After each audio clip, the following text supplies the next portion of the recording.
لولا أن هدانا الله والصلاة والسلام على خير البرية سيدنا ومولانا محمد وعلى آله وأصحابه أجمعين أما بعد. Ahibati fillah,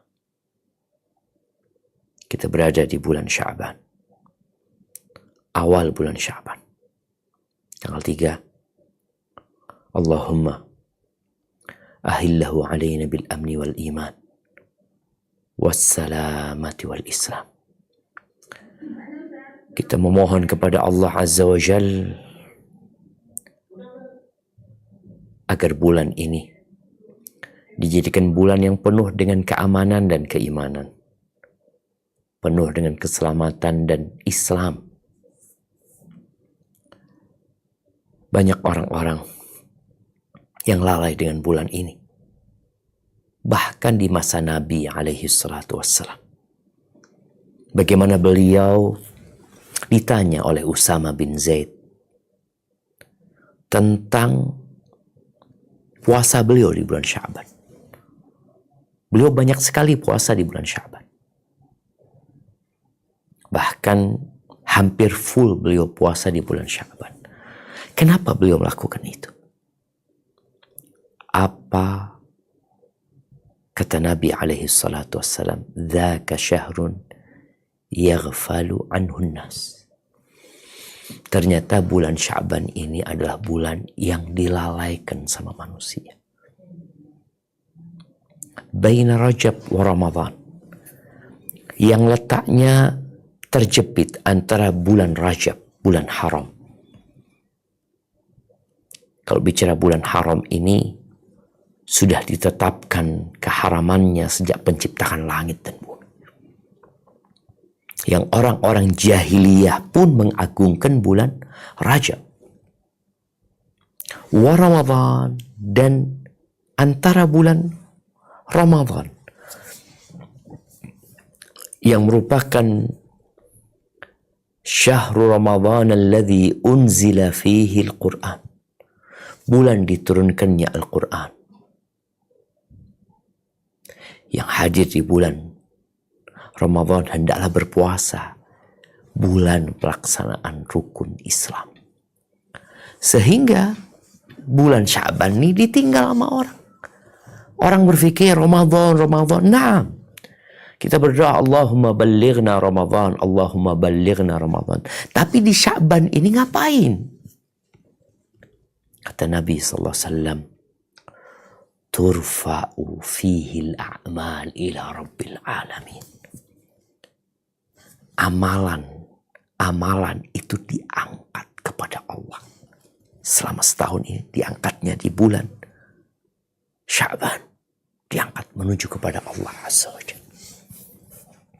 Fa uhibbu an yurfa'a 'amali wa ana sha'im. Aku ingin amalanku diangkat dalam kondisi aku berpuasa. Maka ahibati fillah, jangan lupa untuk berpuasa di bulan Sya'ban. Muqaddimah sebelum masuk ke bulan Ramadan. Persiapan puasa, engkau berlatih puasa. Agar ketika hari pertama bulan Ramadan, engkau nggak lagi lemes gitu ya. Kita lihat biasanya para atlet lari umpamanya, sebelum dia memasuki perlombaan, dia itu dikarantina, dipersiapkan latihan lagi. Pas hari perlombaan, dia bisa lari dengan kencang. Kalau kita nggak puasa di bulan Sya'ban ini, hari pertama biasanya lemes, bawaannya ngantuk, tidur, ngomongnya lagi puasa. Emangnya puasa hanya di bulan Ramadan? Ada di bulan Sya'ban. Ajak keluarga, ajak anak-anak pun untuk latihan. Biasanya anak-anak yang puasanya tengah hari ya sekarang udah puasa tengah hari. di bulan Sya'ban nih. Jadi nanti Ramadan puasanya udah sehari. Barakallahu fiik. Sekali lagi kita berdoa memohon kepada Allah agar Allah menerima amalan kita, mengampuni dosa-dosa kita, dan menyampaikan kita ke bulan Ramadan. Dan realitanya tiap hari ada yang mati. Keluarga, sanak famili, kawan-kawan, yang akhirnya mereka tidak pernah menghadiri Ramadan. Tapi kalau engkau sudah niat dan persiapan, dicatat. Ahibati fillah, hari ini kita akan melanjutkan pembahasan tentang iman.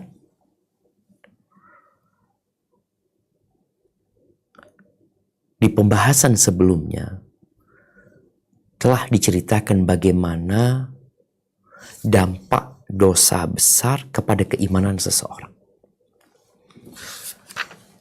Kita tahu Ahlus Sunnah wal Jamaah berpendapat bahwasanya iman itu adalah keyakinan dengan hati, pengakuan dengan hati, kemudian ikrar dengan lisan, dan berbuat dengan raga. Itu iman. Dan iman itu dapat bertambah dan berkurang. Ternyata ada kelompok-kelompok, sekte-sekte dalam Islam yang menyimpang dari manhaj ahli sunnati wal jamaah. Seperti Murji'ah, yang berpendapat bahwa iman itu nggak bisa bertambah dan berkurang. Ya tetap iman itu gitu. Iman itu tetap. Maksiat juga tidak dapat mengotorinya.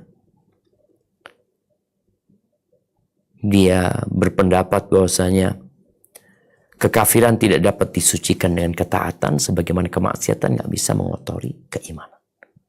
Ya udah, imannya kita dengan imannya sahabat sama. Itu pendapat Murji'ah. Sedangkan pendapat Mu'tazilah dan Khawarij, iman itu satu ya. Dia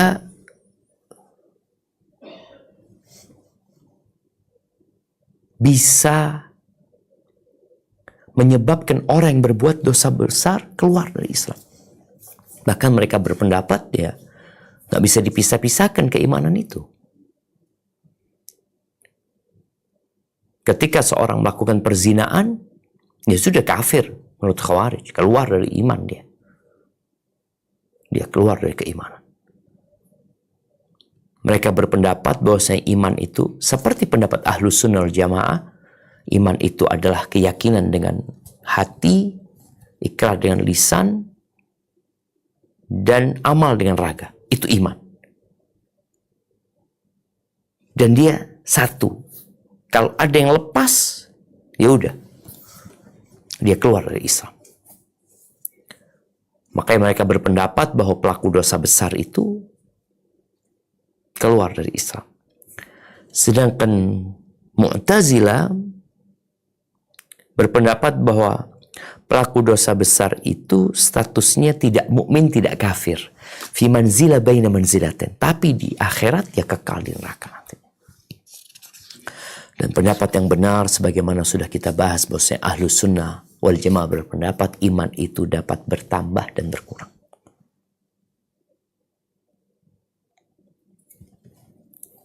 Bertambah dengan ketaatan, berkurang dengan kemaksiatan. Dan hari ini kita akan membahas dampak maksiat terhadap kemaksiatan. Dampak kemaksiatan terhadap keimanan seseorang dalam pendapat Ahlus Sunnah wal Jamaah. Siapa yang tidak berbuat dosa? Hampir setiap hari. Boleh jadi tiap hari. Kita berbuat kemaksiatan. Dan dosa itu terbagi menjadi dua. Ada dosa besar, ada dosa kecil. Sebagian yang sudah belajar ngerti. Oh, ini dosa besar, ini dosa kecil. Sehingga dia berusaha meninggalkan dosa besar, tapi namanya dosa kecil kadangkala ya terjebak di dalam dosa tersebut. Tapi yang nggak belajar, dosa besar dianggap dosa kecil. Makanya sampai ada yang mengarang kitab dengan judul dosa-dosa besar yang diremehkan. Seperti riba umpamanya. Dianggap satu hal yang lumrah. Lumrah. Sampai mengatakan nggak bisa hidup orang yang nggak riba. Gimana? Perzinaan dianggap biasa. Biasalah anak muda mau gimana lagi. Na'udzubillah min dzalik. Kita akan bahas. Naam, tafadhal dibaca.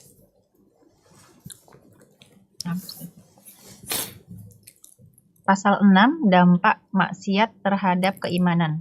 Maksiat adalah kebalikan dari taat, baik itu berupa meninggalkan perintah atau melanggar larangan. Barakallahu fikum. Ini yang disebut maksiat ya. Ketika kita bicara maksiat ini kan bahasa Arab ya. Al-ma'siyah. Apa sih maksiat itu? Maksiat ini disebutkan, ya maksiat itu lawannya ketaatan. Baik itu berupa meninggalkan perintah atau melanggar larangan. Jadi perintah ini ada dua. Ada perintah yang wajib, ada perintah yang sunnah. Kalau dia meninggalkan perintah yang hukumnya sunnah, maka dia tidak dikatakan bermaksiat.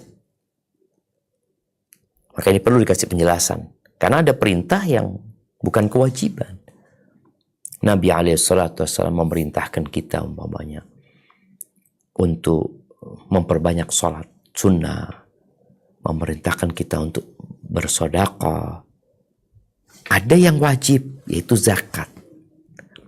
Seorang ketika tidak bersedekah, tapi dia melaksanakan kewajiban dia mengeluarkan zakat, maka dia tidak dikatakan bermaksiat.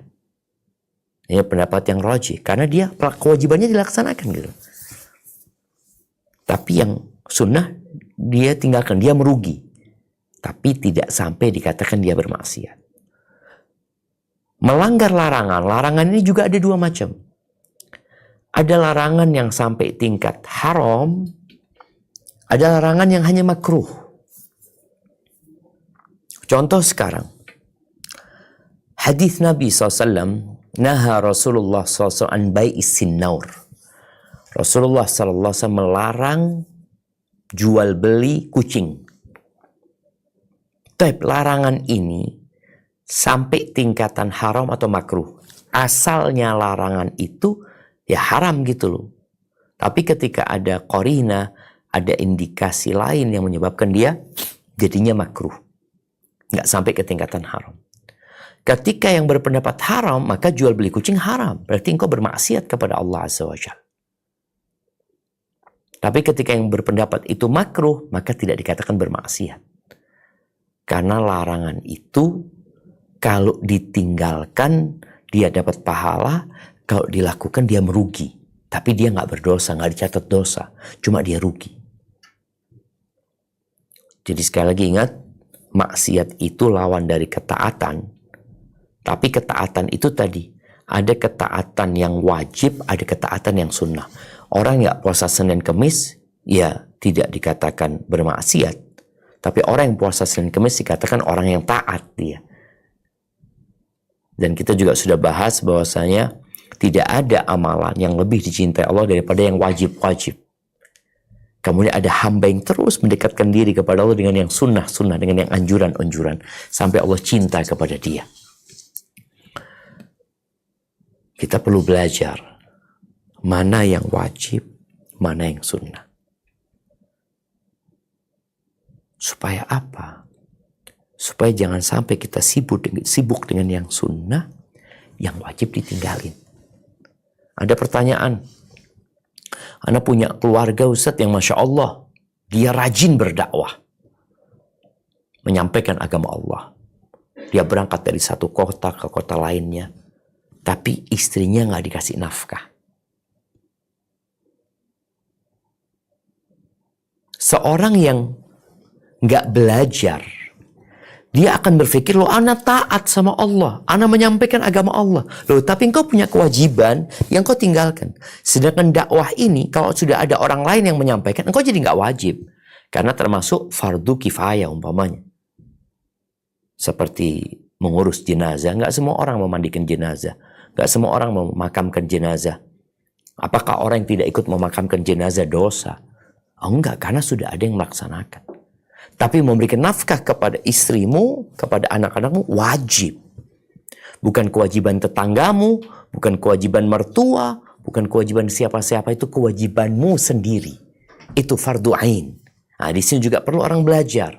Mana yang fardu ain, mana yang fardu kifayah. Sehingga orang jangan sampai dia melakukan ketaatan, tapi dia meninggalkan kewajiban. Melakukan yang anjuran, yang wajib ditinggalkan. Maka dia bermaksiat. Dia bermaksiat. Walaupun aku sedang melakukan ketaatan. Tapi engkau bermaksiat. Di masa Imam Malik, ada seorang yang datang menyumpah Imam Malik. Dia mengatakan, ya Imam, aku mau ihram. Dia mau umrah atau mau haji, wallahu alam. Dari kota Madinah menuju ke Mekah. Dia mau berihram dari kuburan Nabi Muhammad SAW. Kan ihramnya penduduk Madinah itu, miqatnya itu Dzul Hulaifah. Dia mau ihram dari kuburan Nabi SAW. Dari rumah Nabi SAW. Kata Imam Muhammad, jangan. Aku takut engkau terkena fitnah. Ini orang mau berangkat umroh, mau berihram. Kata Imam Malik, aku takut kau terkena fitnah. Kata, ayo fitnah, cuma beberapa kilo jaraknya, nggak jauh gitu loh. Antara kuburan Nabi SAW dengan miqat itu cuma 11 kilo kira-kira. Iya, aku takut engkau berpendapat melakukan suatu hal yang afdol, yang lebih utama. Nabi nggak pernah melakukan, tapi engkau lakukan itu. Sahabat nggak pernah melakukan, engkau lakukan itu. Di sini engkau terkena fitnah. Maka ingat, yang namanya maksiat itu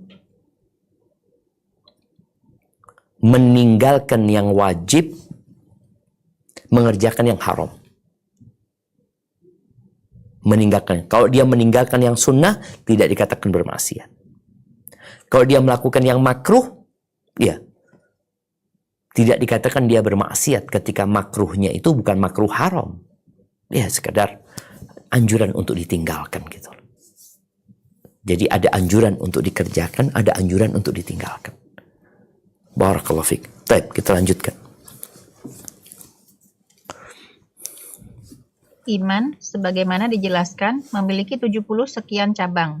Yang tertinggi adalah ucapan La ilaha illallah, dan yang terendah ialah menyingkirkan bahaya dari tengah jalan. Besar dan kadar cabang-cabang iman, baik yang berupa menjalankan perintah maupun menjauhi larangan tidaklah sama. Demikian pula maksiat, keluar dari ketaatan. Ia juga berbeda-beda. Barakallahu fikum. Iya. Iman itu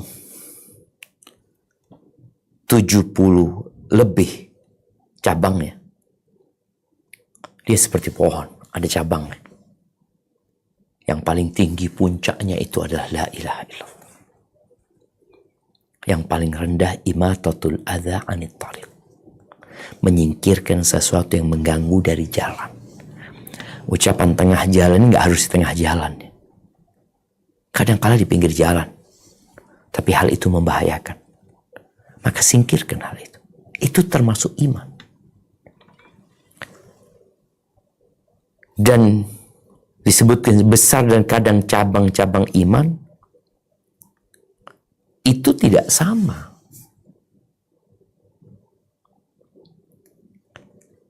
Tadi disinggung yang wajib dengan yang sunnah beda. Allah lebih cinta dengan yang wajib. Kemudian yang wajib pun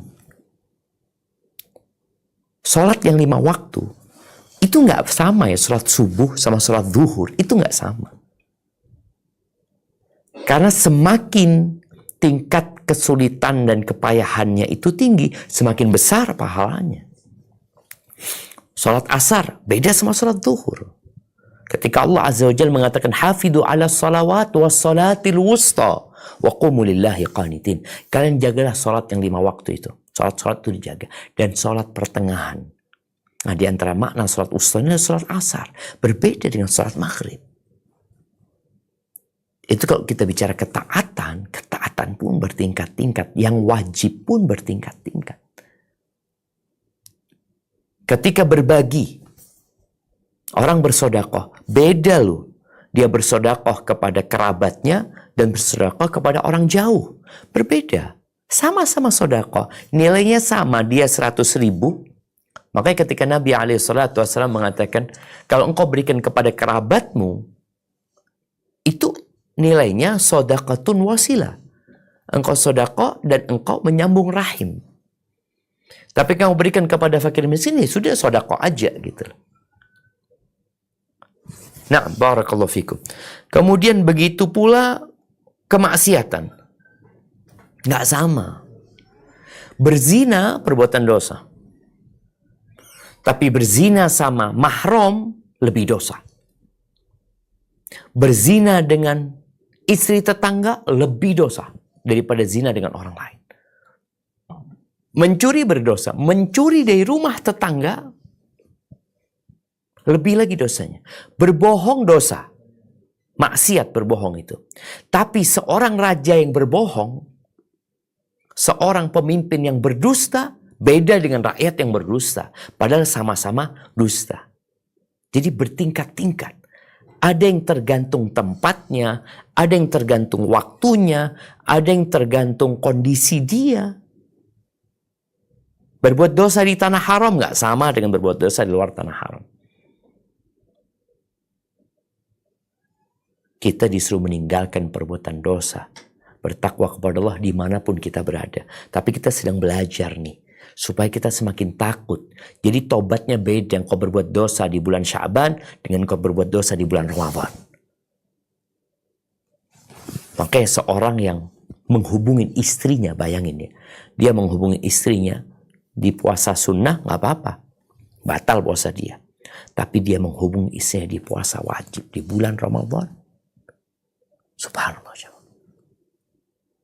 Yang merupakan ketaatan yang Nabi SAW mengatakan wa fi bud'i ahadikum sadaqah, kalian menghubungin istri kalian dapat pahala sedekah. Tapi kalau kau lakukan di siang hari di bulan Ramadan, kau harus puasa 2 bulan berturut-turut mengganti 1 hari puasa yang kau rusak dengan berjima. Bayangin. Bertingkat-tingkat perbuatan dosa itu. Nah, lanjutkan. Apabila kemaksiatan berupa pengingkaran dan pendustaan, maka ia dapat membatalkan keimanan, sebagaimana penjelasan Allah tentang Fir'aun di dalam firman-Nya, A'udzu billahi minasyaitonir rajim. Fakadzdzaba wa 'asha. Tetapi Fir'aun mendustakan dan mendurhakai. Surat An-Nazi'at ayat 21. Barakallahu fiik. Baik, di sini ada yang namanya ingkar, juhud. Apabila kemaksiatannya berupa mengingkari dan mendustakan, maka ia dapat membatalkan keimanan. Artinya contohnya, dia nggak sholat dengan orang yang mengingkari sholat.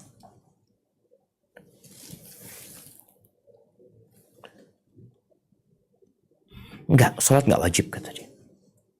Ini ketika mengingkari dapat keluar dari Islam. Khususnya perkara-perkara yang maklum. Secara darurat orang semua tahu. Khamr haram. Dia enggak haram.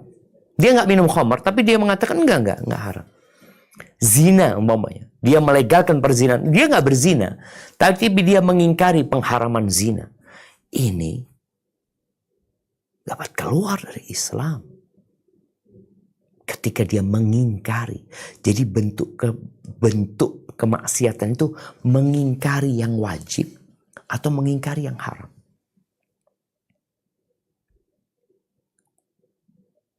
Maka hati-hati ya.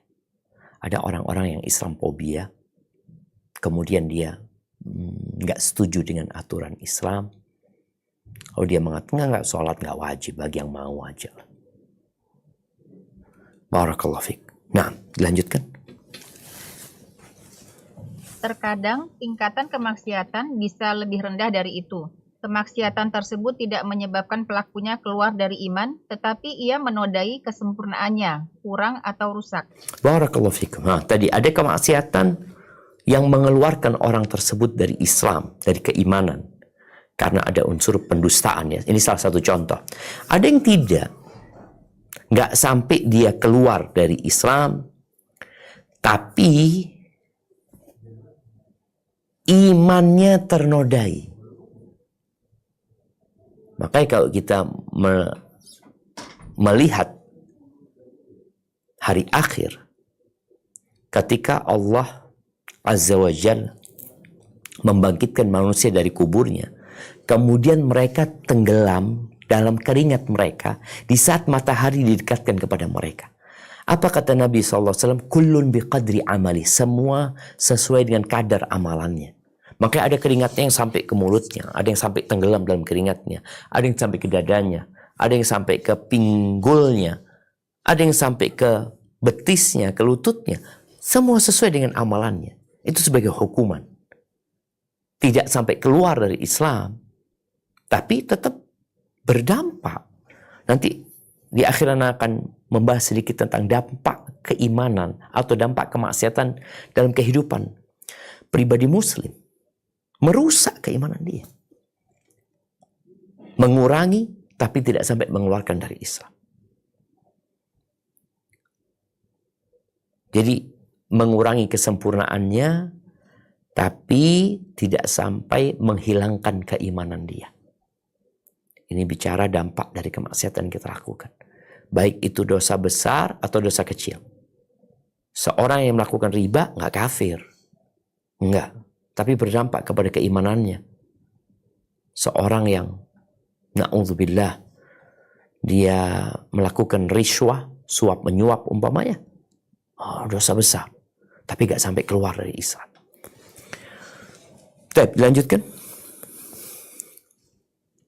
Barang siapa yang melakukan dosa besar seperti berzina, mencuri, meminum khamr atau selainnya tanpa meyakini kehalalannya, maka khosyah atau rasa takut, kekhusyuan dan cahaya yang ada dalam hatinya akan hilang. Meskipun di dalamnya masih ada akar pembenaran. Apabila ia kembali kepada Allah dan beramal soleh, maka cahaya dan khosyahnya akan kembali lagi kepadanya.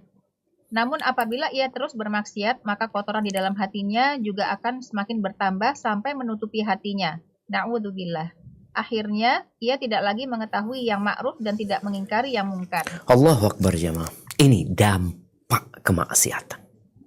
Khususnya dosa-dosa besar. Dan ingat, la kabirata ma'al istighfar, wala saghirata ma'al israr. Ya. Ungkapan salah satu sahabat yang mengatakan nggak ada dosa besar kalau orang itu beristighfar mohon ampun sama Allah Azza wa Jalla.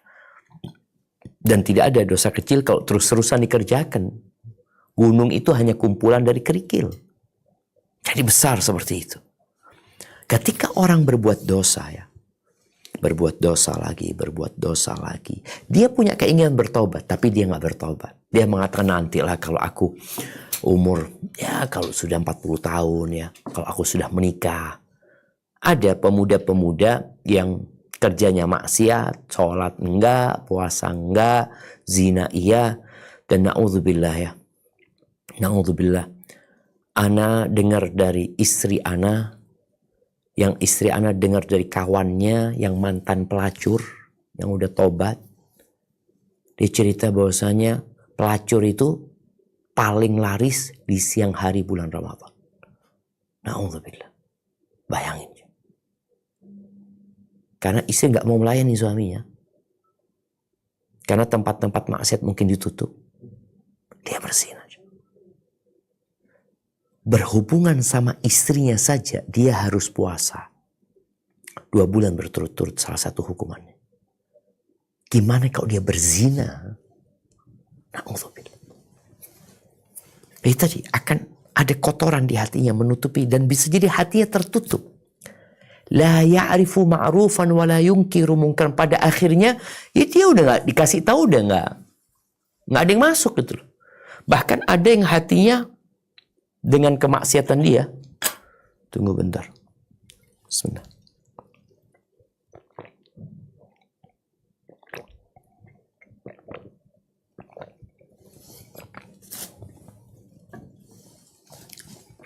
Hatinya seperti gelas nih, ngebalik.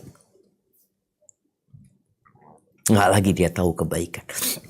Kasih nasihat, dipanggilkan ustadz, diajak umroh, diajak haji. Bayangkan seperti gelas yang terbalik.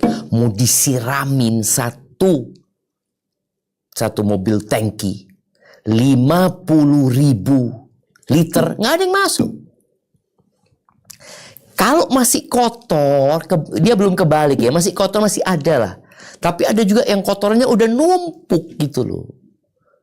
Mau dikasih, aduh masuk dikit ya.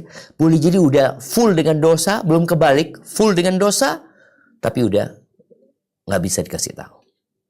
Sampai dikatakan la ya'rifu ma'rufan, dia nggak tahu yang baik dan mana yang buruk lagi. Buat dia, ya semuanya sama. Na'udzubillah min dzalik.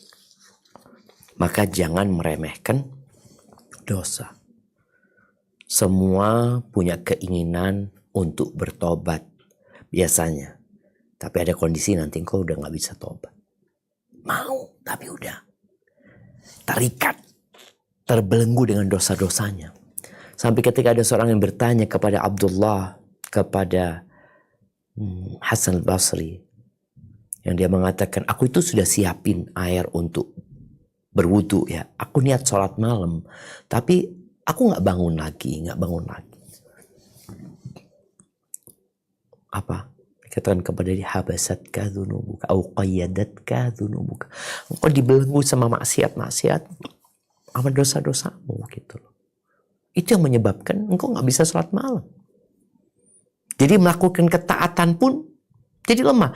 Seperti orang yang jantungnya, ada orang yang jantungnya sehat, dia ngangkat beban berat pun kuat ya. Dia lari kuat ya. Dia berjalan ke atas gunung kuat. Tapi ada orang yang jantungnya sakit, jalan dikit udah ngos-ngosan. Nah, seperti itu pula kemaksiatan tadi berdampak kepada keimanan. Kepada jantung dia. Fisiknya kuat, tapi jantungnya sakit. Dia bisa lari di lapangan, tapi datang ke masjid yang hanya 50 meter dari rumahnya. Gak pernah datang dia. Kok bisa seperti ini yang kita bicarakan, dampak dari kemaksiatan. Ada orang-orang yang Masya Allah, waktu kosong, dia gak bisa baca Quran. Anak punya sohib, Masya Allah. Kerjaannya ruwet. Ngurusin anak ini itu, tapi tetap dia one day one juz. Ana banyak waktu kosong, baca Quran selembar aja sampai keringetan. Kenapa? Maksiat. Baik, lanjutkan. Imam Ahmad dan selainnya meriwayatkan dari Abu Hurairah radhiyallahu anhu. Ia berkata bahwa Rasulullah Shallallahu alaihi wasallam bersabda, apabila seorang mukmin berbuat dosa, dosa itu akan menjadi nokta hitam dalam hatinya. Apabila ia bertobat, berhenti darinya, dan memohon ampunan, maka hatinya akan kembali mengkilap. Namun, bila dosanya bertambah, maka nokta hitam itu juga akan semakin bertambah dan menutupi hatinya. Itulah maksud rain atau penutup yang Allah sebutkan dalam Al-Quran. Kalla bal rana ala qulubihim ma kanu yaksibun. Sekali-sekali tidak. Sebenarnya apa yang selalu mereka usahakan itu menutupi hati mereka. Al-Mutaffifin ayat 14. Barakallahu fiik. Nabi alaihissalatu wassalam menceritakan proses hati yang tertutup itu. Gara-gara dosa. Satu. Berbuat maksiat. Satu. Mungkin dosa kecil. Satu. Tambah lagi 2. Tambah lagi 3. 4. 5. 6. Bayangin ya. Kalau sehari 100 dosa. berapa nokta yang ada di hati. Dan ingat, dosa tadi berbeda-beda lagi bobotnya. Noktahnya di dalam hati berbeda. Ada dosa besar, noktanya nggak sama dengan dosa kecil. Tapi ketika orang ini bertobat, menyesali, meninggalkan, bertekad untuk tidak mengulangi, kemudian dia istighfar mohon ampun kepada Allah, suqila qalbuh, hatinya yang awalnya ada nokta itu bersihkan sama Allah. Dan ketaatan itu juga membersihkan. Sholat yang 5 waktu itu termasuk mencuci hati. Gimana udah berbuat dosa nggak sholat lagi? Apa yang membersihkan dosamu? Tobat enggak? Sholat enggak? Maka ketika dia bertobat, bersih hatinya. Lalu gimana besok berbuat dosa lagi? Ya ada nokta lagi. Bertobat lagi, bersih lagi hatinya. Dan terus seperti itu seorang mukmin. Makanya kita seharian itu nggak pernah berhenti istighfar. Antum istighfar ketika sholat subuh, antum istighfar ketika sholat isya, antum istighfar di tengah malam, sebelum subuh, antum terus mohon ampun sama Allah Azza wa Jal. Karena kita hidup di antara nikmat yang Allah berikan, nikmat yang turun dari Allah, dan dosa yang bersumber dari kita. Tuh nikmat turun, tuh dosa diangkat. Terus gimana caranya? Ya istighfar. Kita makhluk pelaku dosa. Maka menunda tobat menyebabkan tadi rusak jantungnya. Orang ketika gaya hidupnya nggak baik ya, nggak pernah olahraga, akhirnya jantungnya rusak. Ini kalau bisa bicara organ ya. Ketika mau diperbaikin kadang-kala aduh sulit, harus di-bypass. Harus pakai ring. Ada yang seperti itu. Ada orang yang dosanya nggak bisa. Cuma sekedar istighfar, antum kayaknya perlu hijrah antum. Perlu tinggalkan tempat itu.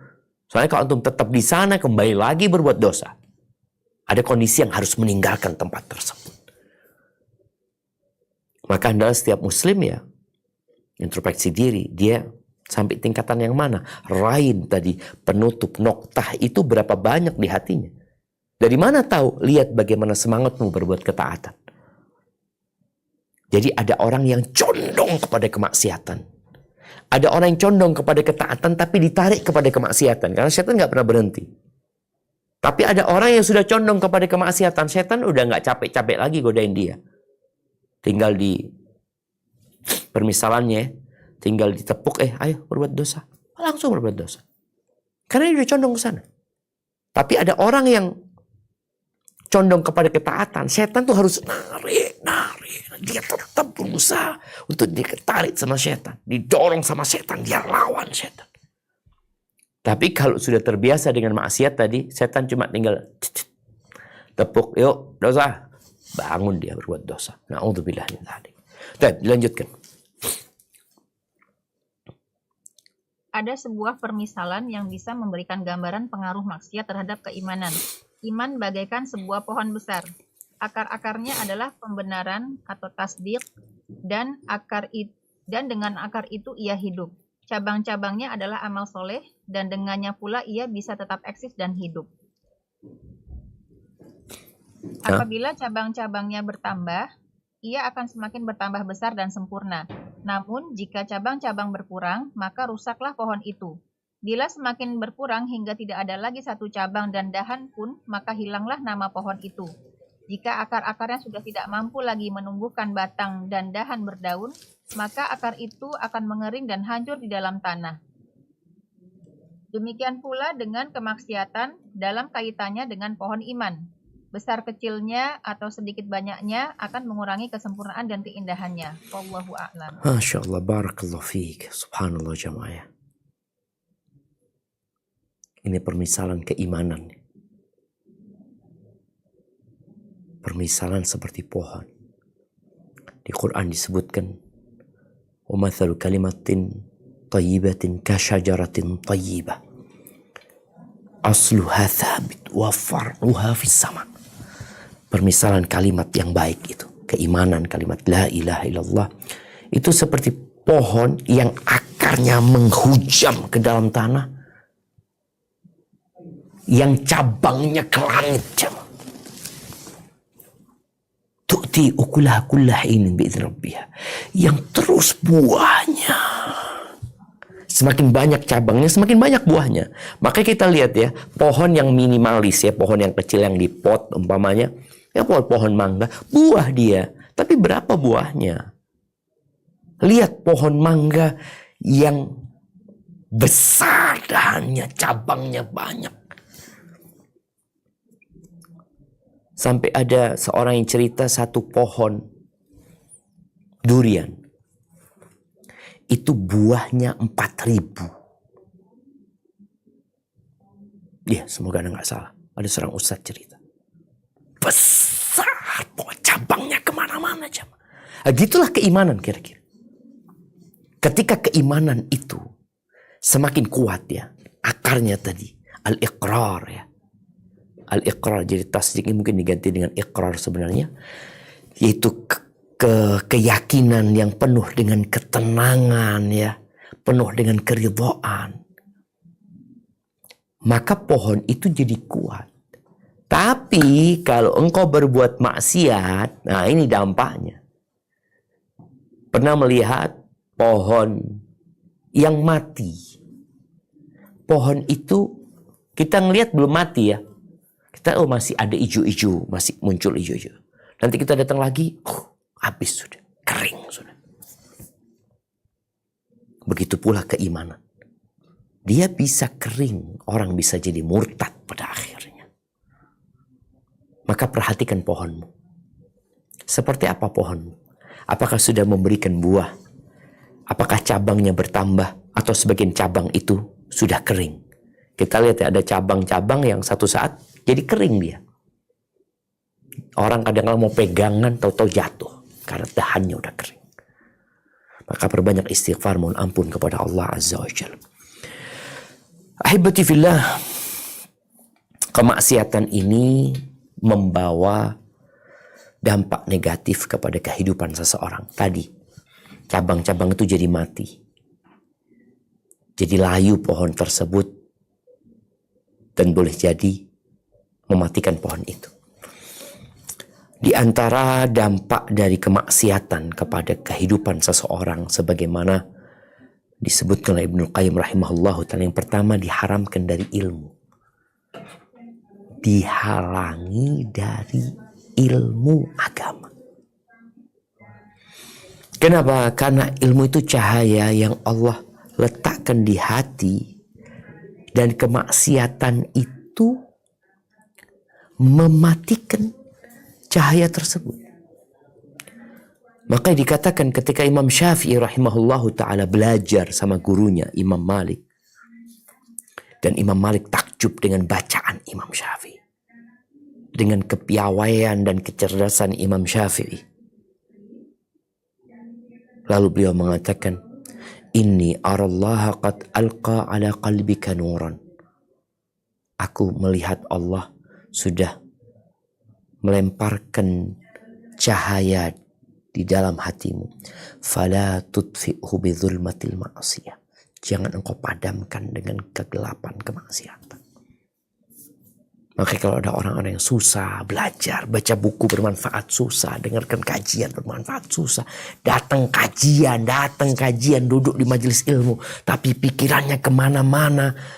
Kadang-kala dia duduk di majelis ilmu,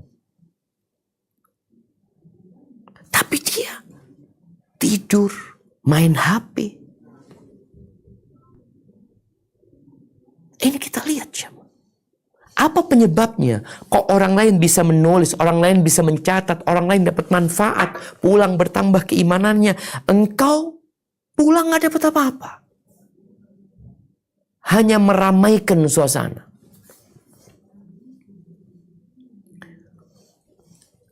Apa penyebabnya? Maksiat. Maka berbanyak istighfar. Yang kedua, hirmanur rizq. Dihalangi dari rizki. Bicara rizki ini bukan bicara jumlah, tapi bicara manfaat. Ada orang yang jumlah rizkinya banyak, tapi nggak manfaat. Bahkan jumlahnya banyak tambah maksiat aja.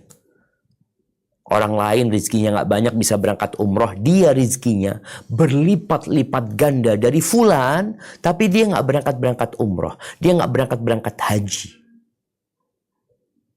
Apa penyebabnya? dosa.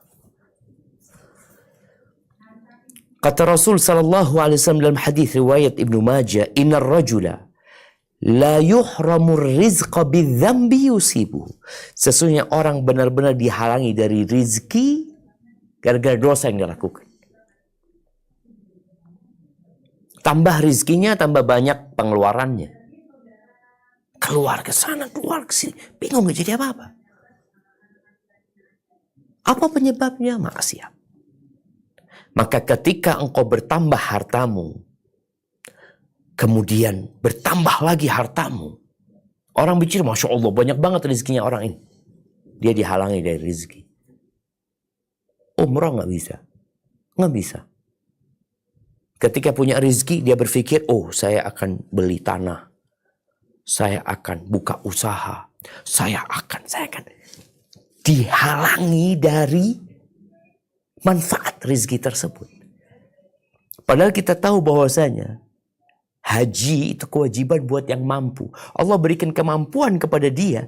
Allah berikan rezeki kepada dia. Tapi dia nggak dapat manfaat dari rezekinya. Itu maksiat. Kemudian yang ketiga, akan kesepian orang ini. Akan terjadi kengerian ya. Hubungan yang gak nyaman. Antara dia sama Allah Azza wa Jalla. Dan antara dia dengan manusia. Dia gak tahu, sibuk dengan dirinya sendiri. Dia beribadah kepada Allah juga tidak merasakan kenikmatan.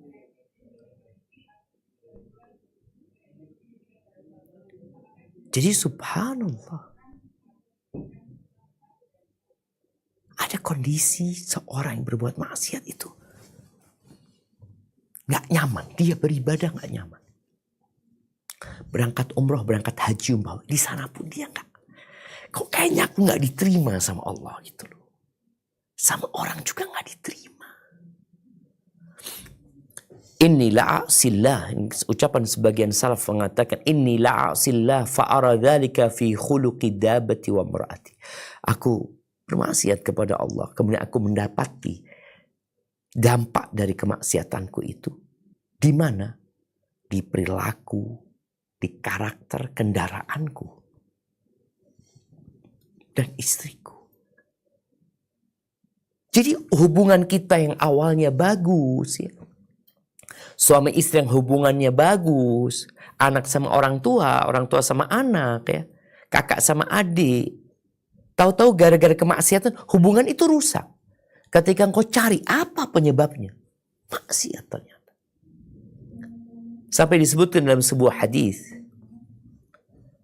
bagaimana tentang dua orang yang saling mencintai.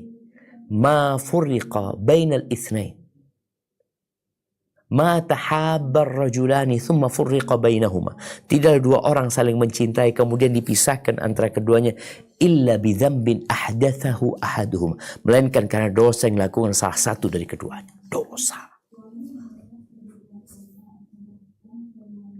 Maka lihat, orang yang tidak bisa mendapatkan ilmu, orang yang dihalangi dari manfaat rezekinya, orang yang terjadi kengerian antara dia dengan Allah dan dia nggak nyaman beribadah ketika berada di masjid seperti ikan yang keluar dari air. Lihat engkau banyak berbuat maksiat. Yang keempat, urusannya disusahkan sama Allah. Loh, Anda lihat ada orang maksiat urusannya dimudahkan. Iya, dimudahkan untuk menuju ke neraka. Tapi ada orang yang disusahkan urusannya sama Allah Azza wa Jalla. Urusan ini nggak mari, urusan ini nggak selesai. Sebagaimana orang yang bertakwa kepada Allah, urusannya Allah mudahkan. Boleh jadi urusannya nggak selesai, tapi hatinya dibikin nerima sama Allah Azza wa Jalla. Tenang dia. Ada orang yang urusannya dimudahkan padahal pelaku kemaksiatan. Ternyata urusan dia mengantarkan dia tambah berbuat dosa lagi. Kita lihat diri kita lihat kondisi kita. Apa yang terjadi sama kita. Kemudian disebutkan orang yang berbuat maksiat akan mendapati zulmah, kegelapan di dalam hatinya. Seperti orang yang merasakan gelapnya malam hari. Sebagaimana ketaatan itu cahaya, kemaksiatan itu kegelapan.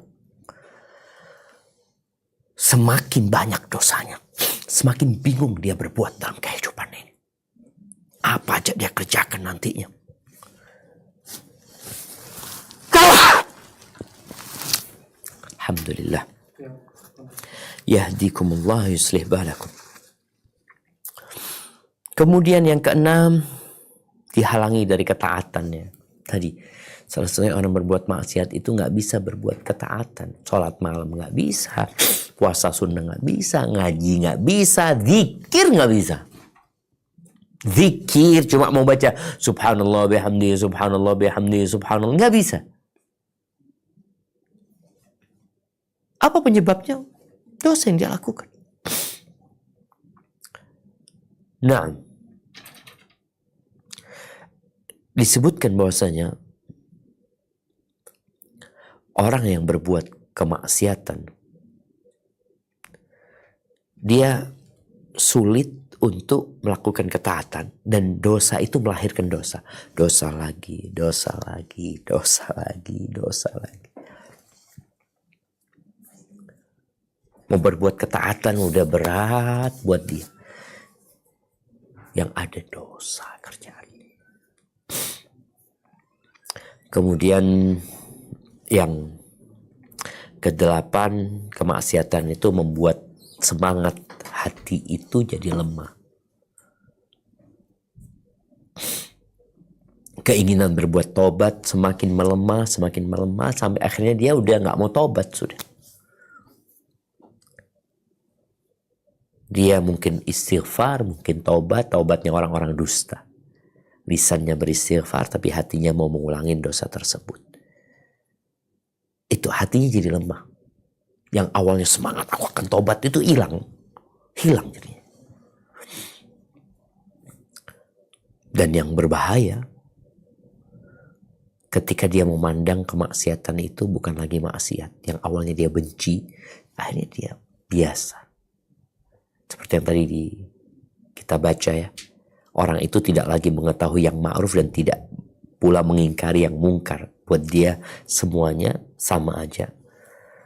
Dan yang paling menakutkan tadi ketika ditutup hatinya, dibalik hatinya. Sehingga ya engkau mau minta nasihat dari siapa gitu.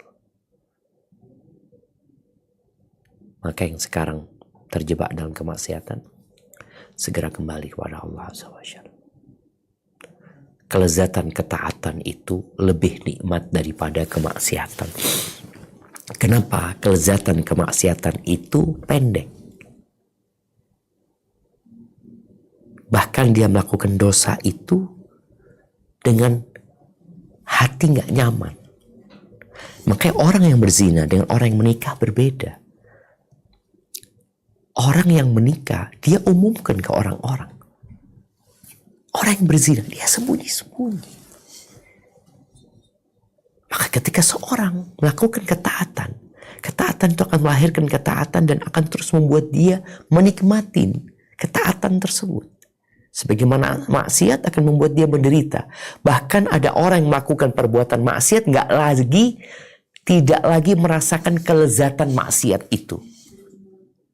Kenapa dia terus melakukannya? Udah biasa aja.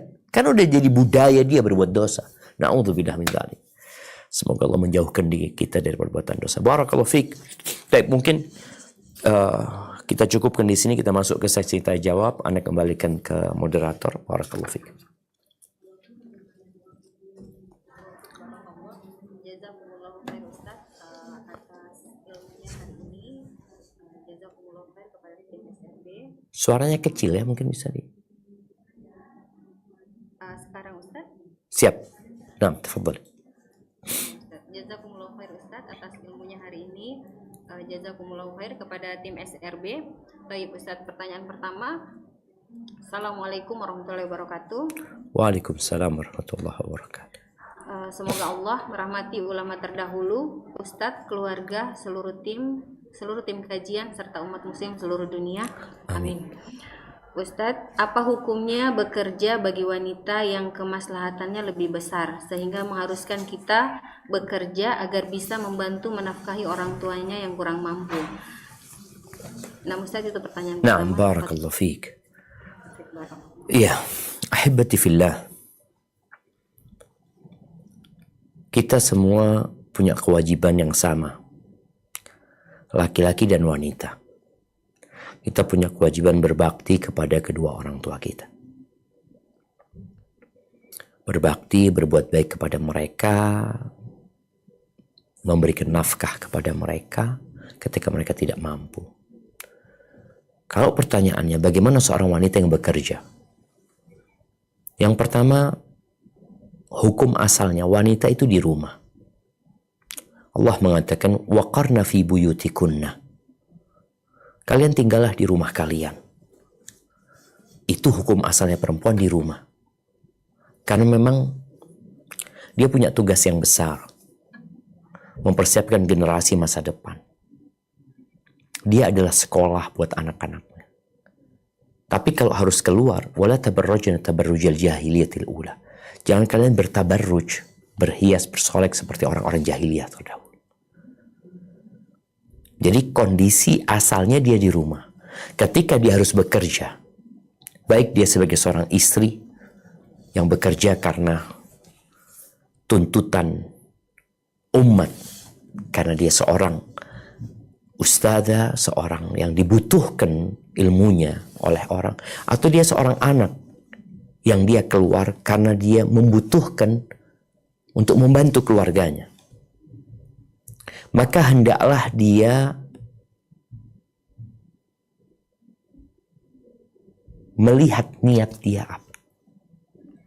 Karena yang bekerja dalam rangka memberikan nafkah kepada orang tua yang sudah sepuh, atau memberikan nafkah kepada anak-anaknya, atau sekedar mencukupi kehidupan dirinya, niatnya itu fahuwa fi sabilillah, maka orang itu di jalan Allah Azza wa Jalla selama pekerjaannya halal dan dalam koridor syariat. Tapi kalau dia sudah bekerja dalam rangka berbangga-banggaan untuk menjadi wanita karir, ya, untuk menunjukkan kehebatan dia, itu tujuannya. Fahuwa fi sabili syaitan, maka dia di jalan setan. Maka hendaklah wanita yang harus bekerja, kondisinya tadi dia harus bekerja, gimana? Anak harus bantu orang tua yang sudah sepuh. Silahkan, tapi kerjaannya yang halal dan di tempat yang membantumu menjaga keimananmu. Maka dia di jalan Allah, insya Allah. Tapi kalau sudah niatnya salah, tempatnya salah, berapa banyak orang yang bekerja hanya untuk berbangga-banggaan. Sebenarnya kalau tadi dia dikatakan seorang anak ya, yang mungkin dia belum menikah. Berapa banyak seorang istri yang dia sebenarnya suaminya ngasih cukup sama dia, tapi dia ingin rumah yang bagus, dia ingin ini. Jadi hanya untuk berbangga-banggaan, bukan kebutuhan lagi, tapi untuk gaya hidup. Nah, itu yang akhirnya berbahaya dengan kehidupan dia. Yang terakhir buat orang yang bekerja, khususnya para wanita, jangan sampai engkau menelantarkan yang jadi tanggung jawab dan kewajibanmu. Ada orang bekerja, anaknya nggak diurusin. Ya gimana katanya? Oh gimana? Itu ada kewajiban enggak? Oh, kan dia juga butuh biaya hidup. Iya dia butuh biaya hidup. Kalau bicara butuh berapa banyak sih? Artinya kadang-kadang kan kita tuh milih pekerjaan. Oh ini gajinya 2 juta, ini gajinya 1 juta. Kita berpikir yang 2 juta. Oh tunggu dulu, aku kalau 2 juta kayaknya anak-anak terlantar. Kalau aku 1 juta, aku kerja cuma sampai zuhur umpamanya. Aku dapat dan cukuplah buat makan.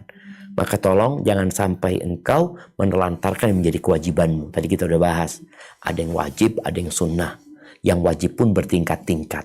Sehingga jangan sampai kita merasa berjuang, padahal kita telah merusak. Hadza wallahu a'lam bissawab. Taib Ustaz, sebelum masuk ke pertanyaan kedua, Ana izin memberikan pengumuman kepada teman-teman yang di Zoom, kepada teman-teman yang join di Zoom ketika ingin bertanya langsung kepada Ustaz, silakan raise hand, kami akan memanggil satu persatu sesuai urutannya insya Allah. Taib, pertanyaan berikutnya Ustaz. Assalamualaikum, Waalaikumsalam warahmatullahi wabarakatuh. Semoga umur Ustadz Syafiq diberkahi Allah, amin. Amin. Izin bertanya Ustadz, merokok itu apakah termasuk dosa besar atau dosa kecil? Bagaimana jika seseorang yang belum meninggalkan rokok padahal dia sudah mengaji, bahkan setelah pulang dari masjid, setelah itu langsung merokok. Setelah berbuka puasa di bulan Ramadan dia merokok.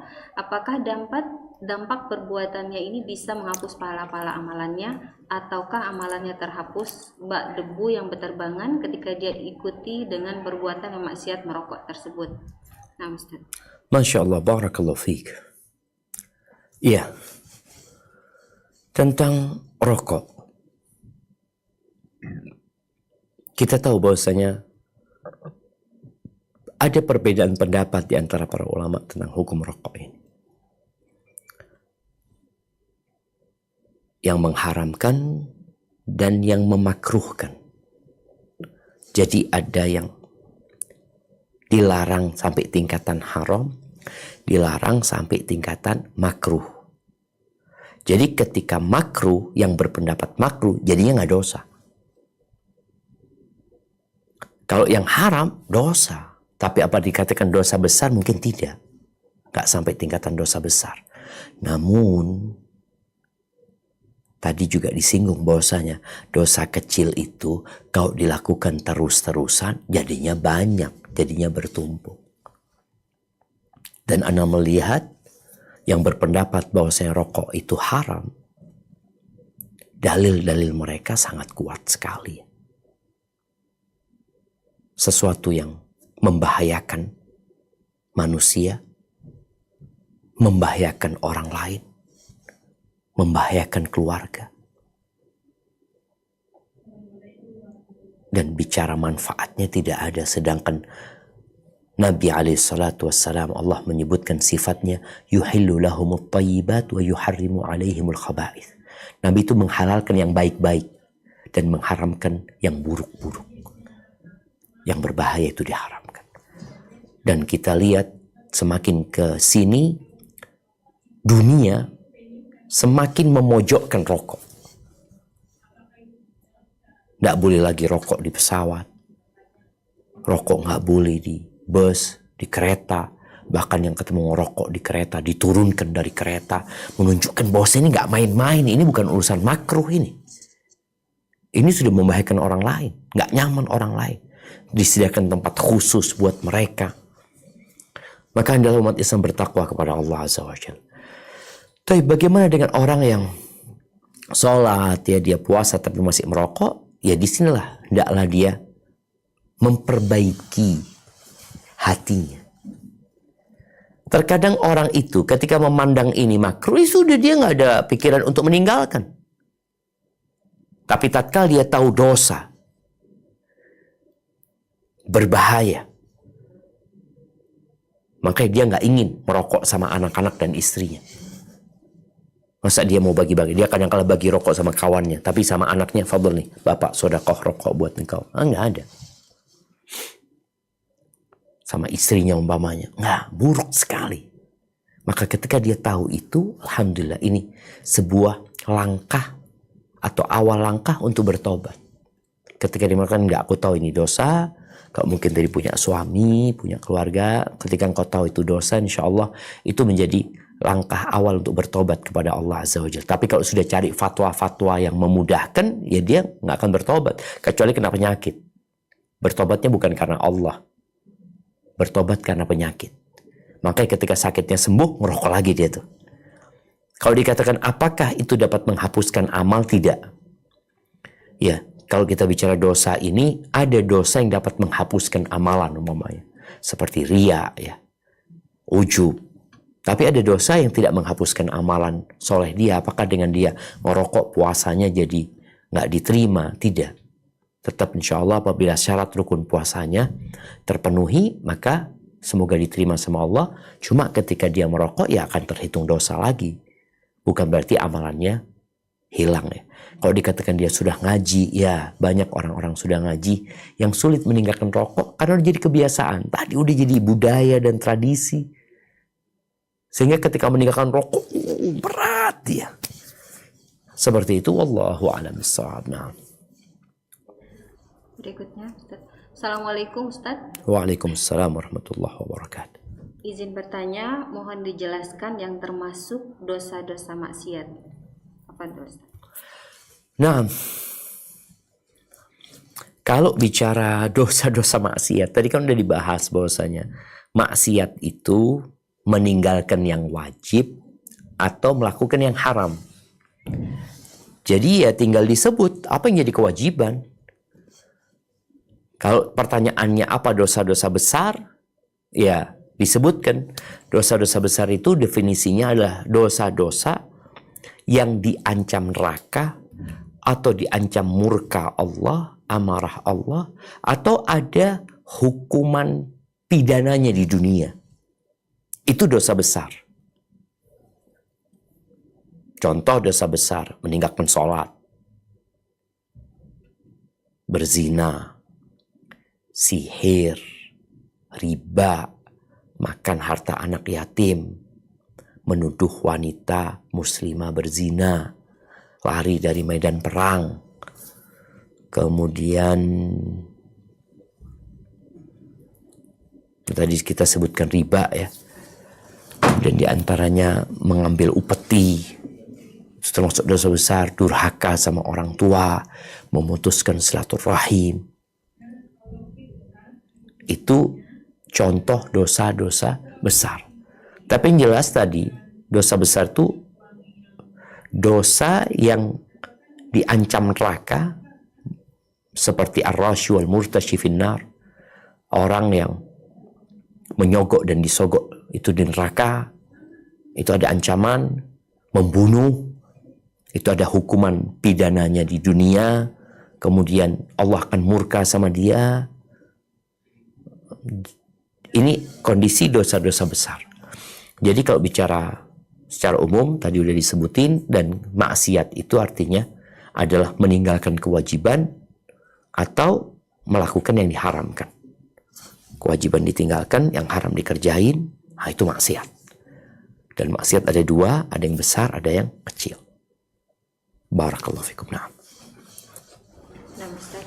Pertanyaan berikutnya, bagaimana cara menyikapi Pilpres besok, Ustadz?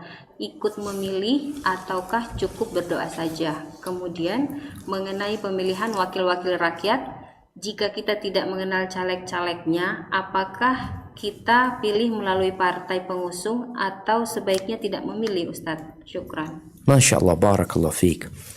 Iya, ahibati fillah, kalau kita melihat urusan pemilihan besok ini ya, memang kita akan mendapati perbedaan pendapat di antara para ulama sendiri.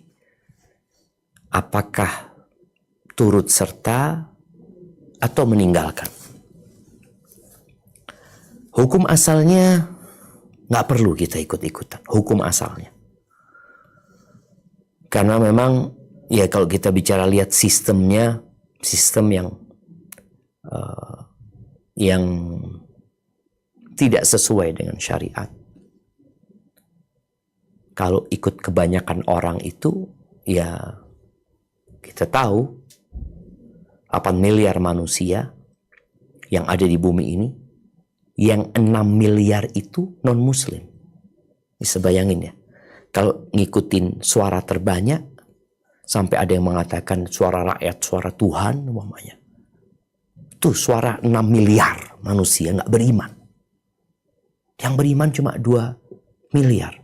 Artinya hanya 25%, yang 75% nggak beriman. Dan mereka kafir, mereka nggak percaya sama Allah Azza wa Jalla, atau mereka menyekutukan Allah Jalla Jalaluh. Tapi terkadang kita melihat ada dua mudarat. Mudarat memilih dan mudarat tidak memilih. Maka kalau kita melihat fatwa Syekh Ibn Utsaimin rahimahullahu ta'ala, fatwa lajnah daimah, mereka melihat kepada maslahat. Lihat sekarang, ada maslahatnya enggak?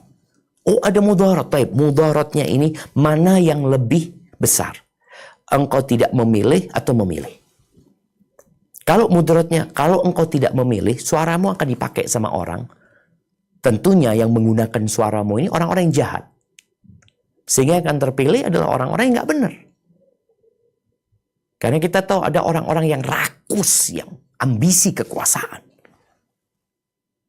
Sehingga suaramu, ya engkau nggak milih, senang dia. Nggak usah milih, nggak usah milih. Dipakai sama mereka. Karena dia tahu, DPT ini berapa banyak tuh. Yang nggak milih anggap 100 orang. 100 orang ini, orang-orang memang mereka sudah nggak bertakwa kepada Allah, akan digunakan. Maka terkadang memilih itu jadi maslahat. Maka Syekh Ibn Utsaimin rahimahullahu ta'ala, beliau menyebutkan, terkadang ada kondisi yang wajib. Ingat, kalau bicara aturannya tadi udah disebutkan. Tapi ini ada mudorot di depan mata, ada 2 mudorot, yang satu mudorotnya nilainya 7, yang satu mudorotnya 10. Yang lebih rendah yang dipilih mudorotnya. Maka itu mungkin nasihat ana memilih yang lebih bertakwa kepada Allah, yang lebih sedikit mudorotnya daripada yang banyak mudorotnya. Kalau kita nggak kenal, kalau tadi dikatakan calon legislatif ya, kalau kita nggak kenal, nggak tahu ini nggak kenal, ya nggak usah milih sudah, karena nggak kenal engkau, nggak tahu, engkau nanti tanya sama Allah, engkau kenapa milih fulan? Dikatakan ya Allah, nah nggak tahu. Itu sudah, ketika engkau nggak tahu, maka engkau nggak usah milih. Tapi ketika engkau tahu ya, mungkin kalau bicara diusung partai, orang-orang partai ini, partai fulan umpamanya, ya nggak semua yang diusung sama dia orang-orang baik juga gitu loh, macam-macam. Maka ketika engkau memilih bertakwalah kepada Allah Azza wa Jalla, takutlah kepada Allah Azza wa Jalla, engkau akan ditanya tentang yang besar dan yang kecil. Ketika engkau milih fulan, kenapa engkau milih fulan? Atas dasar apa? Ketika engkau melihat ya Allah, aku berpikir fulan kayaknya lebih baik daripada yang lainnya. Sama-sama buruk, tapi dia mungkin yang terbaik di antara yang terburuk. Jadi nasihat ana, ada kondisi-kondisi yang mungkin memilih itu lebih mengurangi mudarat, seperti kondisi yang sekarang umpamanya, daripada engkau tidak memilih. Tapi kalau ada ustadz yang mengatakan, nggak perlu milih, sudah kita hargain pendapat dia, karena di sini ada ruang untuk beda pendapat. Jangan sampai kita ini lebih dari ulama itu sendiri. Maka tolong ketika engkau mau ngomong sesuatu, engkau lihat. Kalau ternyata ini memang sesuatu yang pasti, yang tidak ada ruang untuk beda pendapat, ya silahkan. Tapi kalau ternyata, itu pendapat juga. Kalau pendapat sama pendapat ini, nggak bisa pendapat sama pendapat itu diadu. Dalam artian, engkau menyalahkan pendapat itu karena engkau mengikuti pendapat yang ini. Karena kullun yu'khadhu min qawlihi wa yurad. Jadi kalau bicara pendapat, semua pendapat orang itu bisa diterima dan ditolak. Pendapat aneh bisa ditolak. Enggak mau ikut lu fatul. Illa sahibu hadzal qabr, kecuali yang dimakamkan di rumah itu, di rumah Nabi SAW, yaitu Rasulullah SAW. Maka hendaklah kita lebih bijak. Tapi kalau anda ditanya, Ustadz lebih condong kemana dalam kondisi kayaknya tadi semua melihat maslahat dan mudarat. Kalau nggak ada maslahatnya sama sekali, atau kalau kita tidak bisa mengurangi mudarat, maka nggak ada gunanya. Tapi paling tidak 2 mudarat ini kita bisa memilih mudarat yang lebih kecil, yang lebih ringan, walaupun dua-duanya mudarat. Barakallahu fiik. Nah, Ustaz, pertanyaan berikutnya, saya salah seorang akhwat berusia 18 tahun izin bertanya terkait taubat dari kemaksiatan. Apakah kita boleh menentukan tanggal berapa kita akan mulai hijrah dengan tujuan agar kita dapat mempersiapkan hijrah tersebut sehingga hijrah kita tidak setengah-setengah? Contohnya yaitu besok aku mau benar-benar mulai hijrah. Jadi sebelum esok hari masih melakukan kesalahan yang sama terlebih dahulu, karena saya pikir bahwa tidak apa-apa memiliki rencana begitu daripada tidak ada kemauan untuk berubah menjadi lebih baik sama sekali. Mohon doanya Ustadz, semoga saya tidak mengulangi kemaksiatan yang telah terjadi di masa lalu. Masya Allah, barakallahu fiik. Iya, ahibati fillah. Rencana untuk taubat dan hijrah itu baik. Tapi kita tidak mengetahui apakah besok kita masih hidup atau tidak. Makanya ketika seorang mau hijrah, mau bertobat kepada Allah, saat keinginan itu datang, engkau hijrah. Lalu aku takut besok ngulangin, besok bukan milikmu. Makanya orang yang lupa dengan kematian, dia akan dihukum dengan taswifut taubah. Dia akan menunda-nunda, akan tobat, saya akan berubah, saya akan hijrah. Kenapa? Karena dia lupa dengan kematian. Kawannya mati kemarin ditabrak truk umpamanya. Nggak selalu yang mati itu yang tua. Jadi keinginan itu, keinginan yang boleh jadi hanya tinggal keinginan. Oleh karena itu, Nabi SAW mengatakan, Ayuhan nas, tubu ilallah wastaghfiru. Wahai umat manusia, bertobatlah dan mohon ampun kalian kepada Allah Azza wa Jalla. Ini perintah yang alal faur. Jadi perintah itu ada yang bisa ditunda, ada yang perintah harus sekarang dilakukan. Ketika orang menunda tobat, dia dosanya tambah. Bukan dosa maksiat aja, dosa menunda tobat. Makanya banyak manusia yang sudah bertobat, dia aku dulu nggak sholat, aku dulu berzina, aku dulu dia bertobat dari zina, kemudian dia nggak berzina, dia bertobat dari meninggalkan sholat, dia kemudian sholat, tapi dia lupa ada fase yang dia menunda tobat. 20 tahun dia tunda tuh tobat, maka dia harus bertobat dari menunda tobat. Jadi nasihat ana ini, tobat ini perintah yang harus segera dilakukan. Innallaha yabsutu yadahu bil-laili yatuba musii'un nahar. Yang berbuat dosa di siang hari tobatnya langsung malam hari engkau tobat. Jangan bilang besok aku akan tobat. Besok belum milikmu. Yang berbuat dosa di malam hari, ya udah tobat di pagi hari engkau masih bangun, masih hidup, ya Allah astagfirullah. Tobat itu syaratnya menyesali, meninggalkan, bertekad untuk tidak mengulangi. Ingat, bukan tidak mengulangi. Tapi dia punya niat untuk tidak mengulangi. Gimana kalau ternyata pekan depan dia ngulangi? Ya tobat lagi.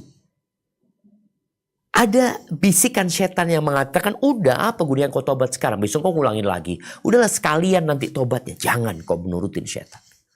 Setiap kali kau berbuat dosa, selesai berbuat dosa, kau bertobat kepada Allah Azza wa Jalla. Dengan 3 syarat tadi. Menyesali, meninggalkan, dan niat untuk tidak mengulangi.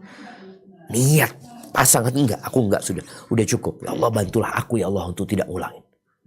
Jadi seperti itu. Karena kalau bicara niat, engkau ketika berbuat dosa, enggak aku malam ini mau berbuat dosa, besok aku akan tobat kepada Allah Azza wa Jalla. Dan dosa itu bukan melahirkan tobat. Dosa itu melahirkan dosa lagi. Sehingga orang akan terus menunda-nunda. Ajal datang dalam kondisi dia ingin dibalikin ke dunia supaya dia hijrah dan berubah, tapi nggak ada. Maka usahakan kapan engkau ada niatan tobat, langsung tobat. Barakallahu fiik. Nah, pertanyaan selanjutnya Ustadz, bagaimana sikap seorang istri jika mendapati suami yang melakukan maksiat, karena dampak maksiat yang dilakukan oleh suami akan terkena imbas ke istri dan anak-anak. Apakah istri harus tetap bersabar dengan kondisi tersebut dengan tetap meminta Allah memberikan hidayah atau bagaimana? Karena kasihan ke anak-anak jika terus terkena dampak maksiat dari suami yang melakukan maksiat. Barakallahu fiik. Masya Allah, barakallahu fiik. Ya ahibati fillah, kemaksiatan suami bertingkat-tingkat. Ada kondisinya yang membahayakan keluarga, membahayakan anak-anak. Ada kemaksiatan yang sembunyi-sembunyi, yang antara suami sama Allah saja yang tahu. Ada kemaksiatan yang terlihat oleh istri dan terlihat oleh anak-anak. Suami yang tidak sholat umpamanya. Anak-anak melihat. Suami yang tidak puasa, saat dia harus puasa, bapaknya nggak puasa umpamanya. Ada yang bapaknya nggak puasa tapi dia jaga diri umpamanya. Dia sembunyi-sembunyi kalau makan, dia menjaga. Maka kondisinya berbeda-beda. Tugas istri bukan hanya bersabar. Tapi Allah mengatakan, وَتَوَاصَوْا بِالْحَقِّ وَتَوَاصَوْا بِالصَّبْرِ. Ada 2. Saling memberikan wasiat dalam ketaatan, dalam kebenaran, dan bersabar. Jadi bukan membiarkan. Aduh capek Ustaz, Anda ngasih tahu istri, jangan capek. Kalau kau capek tinggalkan istrimu. Ya udah, selesai. Terus gimana? Engkau kasih masukan ya, permintaan, kasih tahu mamanya waktunya sholat bang, udah adzan bang, ke masjid. Wow, sudah, kau sudah kasih tahu, kau tinggalkan dia. Nanti lagi kau kasih nasihat, kasih masukan. Oh dia marah-marah, tinggalin. Jadi harus pandai-pandai bagaimana memberikan masukan kepada suami, memohon, bukan menyuruh, supaya dia merasa dihormatin seperti itu. Ketika engkau lihat kayaknya nggak bisa Ustaz, dan anda lihat anak-anak sudah berdampak atau terdampak ya, dengan dosa orang tuanya. Karena ada orang tua yang na'udzubillah ya, yang membawa pelacur ke rumahnya, bawa minuman di rumahnya. Istri sudah berusaha, maka berpisah menjadi solusi. Oh gimana anak ibu rumah tangga Ustaz? Wa man yattaqillaha yaj'al lahu makhrajan.